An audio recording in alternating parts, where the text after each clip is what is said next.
আকাশের পিতা, সর্বশক্তিমান ঈশ্বর, আজ আমি আপনার করুণা সিংহাসনের সামনে আসছি, আমাদের প্রভু ও উদ্ধারকর্তা যীশুখ্রিস্টের শক্তিশালী নামে।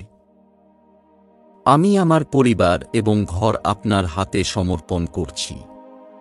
প্রভু, আমাদের যীশু খ্রিস্টের অমূল্য রক্তে আবৃত করুন, যা ক্রুশে বয়ে দেওয়া হয়েছিল। আমাদেরকে সমস্ত ক্ষতি, রোগ, ভয় এবং অভিশাপ থেকে রক্ষা করুন। আমাদের বিরুদ্ধে যে কোনো অস্ত্র সফল হবে না, এবং আপনার দেবদূতদের দিনরাত আমাদের ঘর রক্ষা করার জন্য প্রেরণ করুন। যিশু, প্রভু, আমাদের ঘরকে আশীর্বাদ করুন। এটি শান্তি, ভালোবাসা, প্রার্থনা এবং আনন্দের স্থান হোক।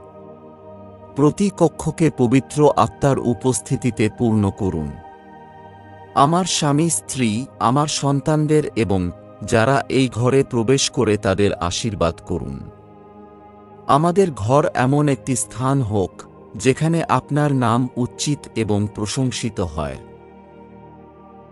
পিতা, বিশ্বাসের সঙ্গে আমি ঘোষণা করছি যে আমার পরিবার আপনার চুক্তির অধীনে রয়েছে এবং কিছুই আমাদের খ্রিস্টের প্রেম থেকে আলাদা করতে পারবে না। আমাদের একতা, স্বাস্থ্য, প্রয়োজনীয়তা পূরণ এবং হৃদয় দিন, যা সবসময় আপনার দিকে ফিরে আসে। প্রভু, আপনার বিশ্বস্ত সুরক্ষা এবং যত্নের জন্য ধন্যবাদ। দুঃখ ছাড়া সমৃদ্ধি আনার আশীর্বাদের জন্য ধন্যবাদ। সমস্ত গৌরব, সম্মান এবং স্তুতি শুধুমাত্র আপনাকেই সমর্পিত, এখন এবং চিরকাল। যীশু খ্রিস্টের শক্তিশালী নামে আমি প্রার্থনা করছি, আমিন।